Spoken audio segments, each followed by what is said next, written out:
NA Basics Text Stories from the 6th edition. Growing up in NA. When she got clean at 16 in Chicago, she had no way of knowing that more than 20 years later she would wind up in Italy, feeling how service connects us all. Growing up in NA. I made it to NA for all the usual reasons, and thanks to the fellowship and 12 steps, I've literally grown up in NA as NA has grown up around me. I got clean in Chicago in 1983 when I was barely 16, and all the meetings in the metropolitan area could fit on just one sheet of paper. Much of our literature hadn't been written yet.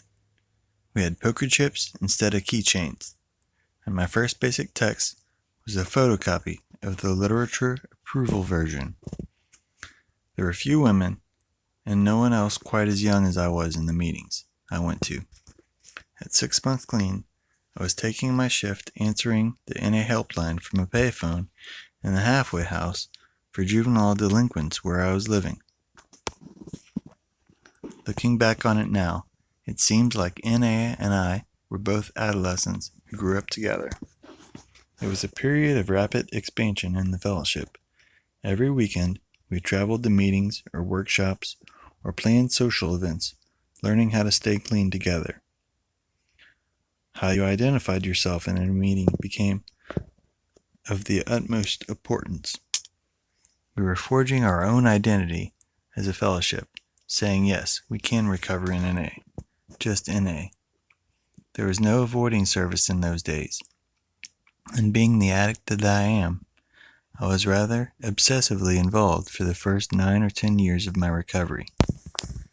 I was blessed to be a part of a lot of new meetings opening in an area service office, creating 2 regional service structures, planning local and world conventions, developing NA literature. What have I learned after spending more than half of my life in NA? Simply that the fundamentals are just that, fundamental. There is no substitute for being of service, having a good sponsor, working the steps, and going to meetings. I was fortunate in that I got clean so young that I have literally grown up with 12 incredible tools for living, the steps. I've had to confront many difficulties during my recovery, but with the tools of recovery, I've been able to overcome and, even more importantly, learn from and grow through all of it. When I had about 10 years clean, I moved to a very remote Native American reservation where there were no NA meetings. I was able to stay clean and continue to work the steps by maintaining strong relationships with other addicts and my sponsor, who I was with for 15 years. Today, I know I can do anything I choose to live to in life, as long as I am willing to do the footwork.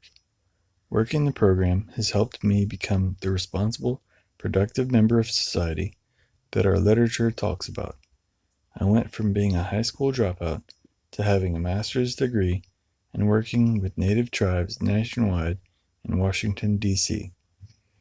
I was still feeling jittery the first time I got screened for the White House clearance to meet the president, until I remembered that I was a juvenile when I got clean, so my record would be clear. I've traveled all over the world and gotten to do work that I believe in and that would benefit others. I was back in Chicago for several months around my 20th anniversary, so many of my old crowd were no longer around, for all the usual reasons. One was in prison, several dead, lots using again, and a number still clean, but not going to meetings anymore. As I seem to do every year around my clean date, I was examining my recovery and looking for reasons to keep going to meetings myself. It seemed like I always had the most clean time wherever I went, and I felt a real need to be around other old-timers and hear what made them keep coming back. Thank goodness I did what I had been told to all these years. I went to meetings and I shared. I talked about my lethargy and my doubts, including the classic, I got so clean, maybe I wasn't really an addict. I actively sought out people with time and questioned them on where they found their motivation to continue in the program. I reconnected with a woman I had known since she got clean 15 years earlier, and we began working the steps together again. I did another fourth step inventory. In short, I followed the program's suggestions. What I got in return was another spiritual awakening and a new lease on my life in recovery. And now I am writing this from Italy.